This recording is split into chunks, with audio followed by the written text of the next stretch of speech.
In this lesson, we shall be looking at properties of operation on real numbers. Remember, we are still on the real number system.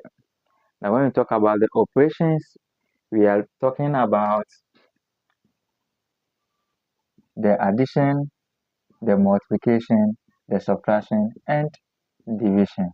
These are the operations that we do have in mathematics. Now, when we talk about the properties of operation, we shall be looking at what we call the commutative property.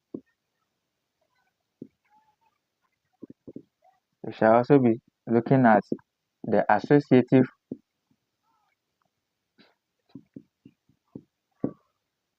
We shall also be looking at the distributive.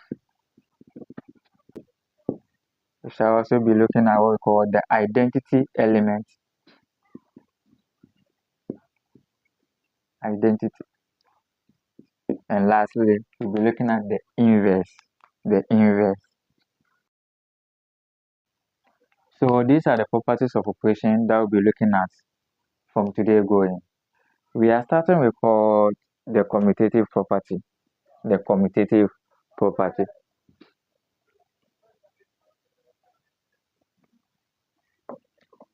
Now let me ask you this question. Is it possible to rearrange numbers in a calculation such that the result is going to be the same? Is it possible to rearrange numbers in the calculation such that the result is going to be the same?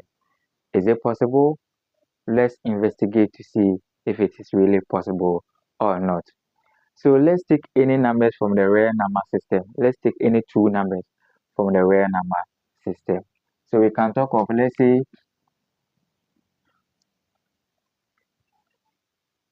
2 and then what? 7.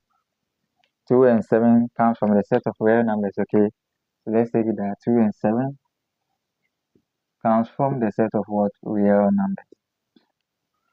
Now let's add 2 to 7. Now let's rearrange in the different form. Let's bring the 7 first, okay? So we have 7 plus 2. Now let's sum them together. 2 plus 7 will give us what? 9. 7 plus 2 will give us what? 9. The result is still the same. Let's take another different set of two numbers from the set of real numbers. Let's pick any two numbers from the set of real numbers. We can pick, let's say, decimals or fractions.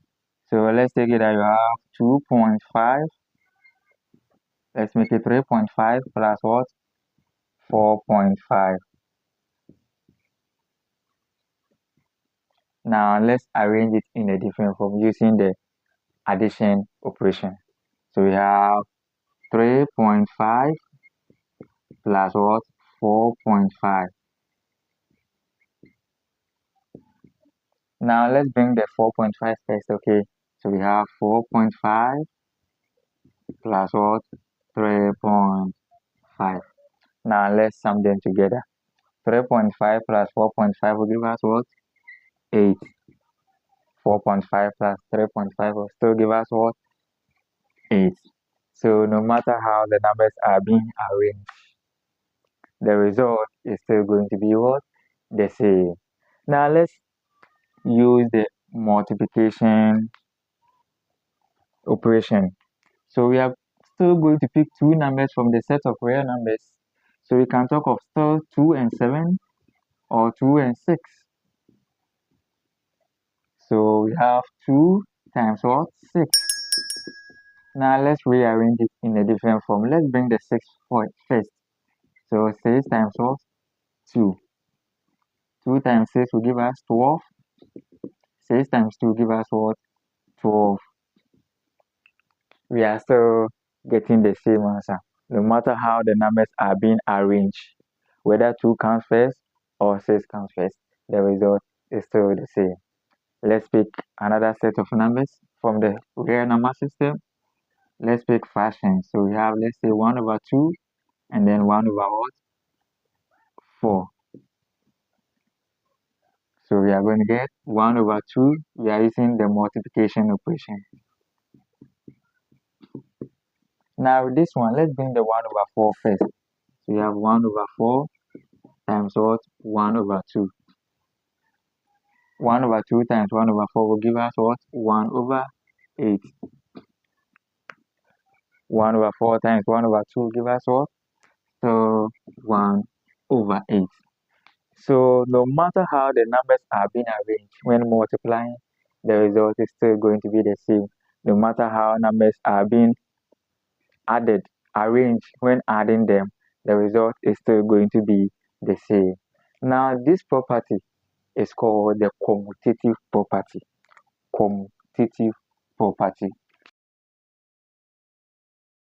So the commutative property says that no matter how numbers are being arranged in the calculation, the result is still going to be the same. So under the commutative property, we have commutative property of addition and commutative property of multiplication. So we have one commutative property of addition.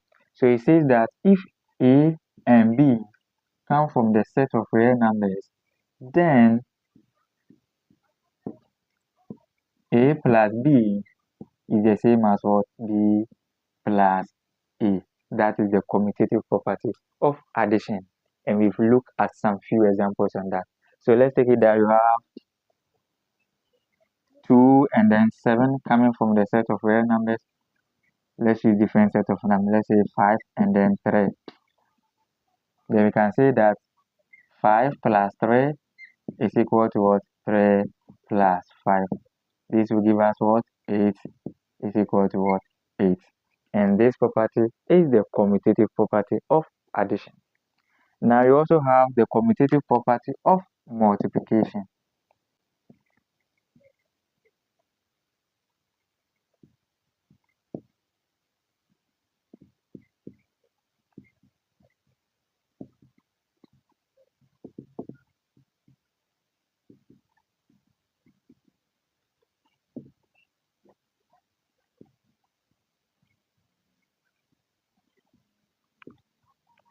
So the commutative property of multiplication says that if A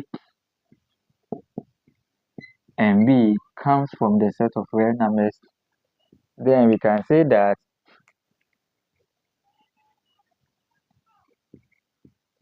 then A multiplying B is the same as what? B multiplying A. So if you pick any two numbers from the set of real numbers, so let's say that you have 4 and then 4 and then let's say 3. We have 4 times 3 is the same as what? 3 times 4. 4 times 3 will give us 12. 3 times 4 will give us what? 12. This is the commutative property of multiplication. Now, commutative property does not hold for subtraction and division. So let's investigate to determine if it's actually true or not.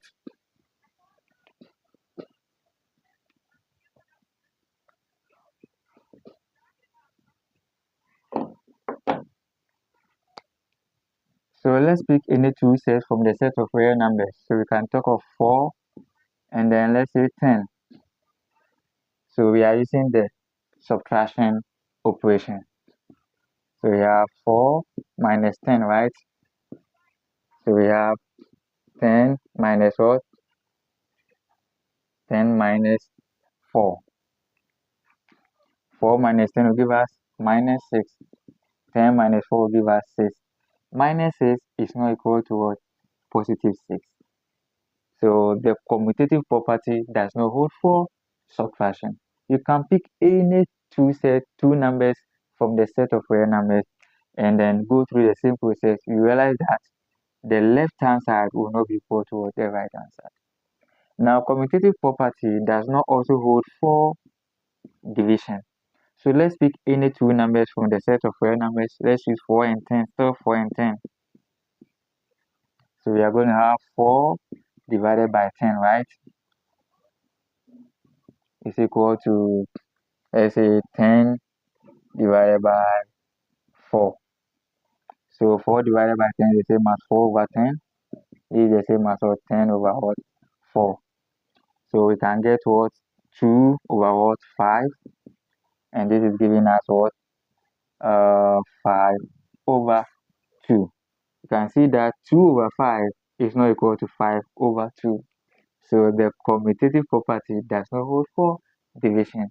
Let's pick another two numbers from the set of real numbers using the division. So let's take it out. You have 50 and then what? 50 and then 3. Let's take 2 so that it will be simple for us. So when you perform the operation, we have 50 divided by 2. Let's see if it will be equal to 2 divided by what? 50. So 50 divided by 2 give us 25, and 2 divided by 50 give us what? 1 over 25. So it doesn't hold. That is for commutative property.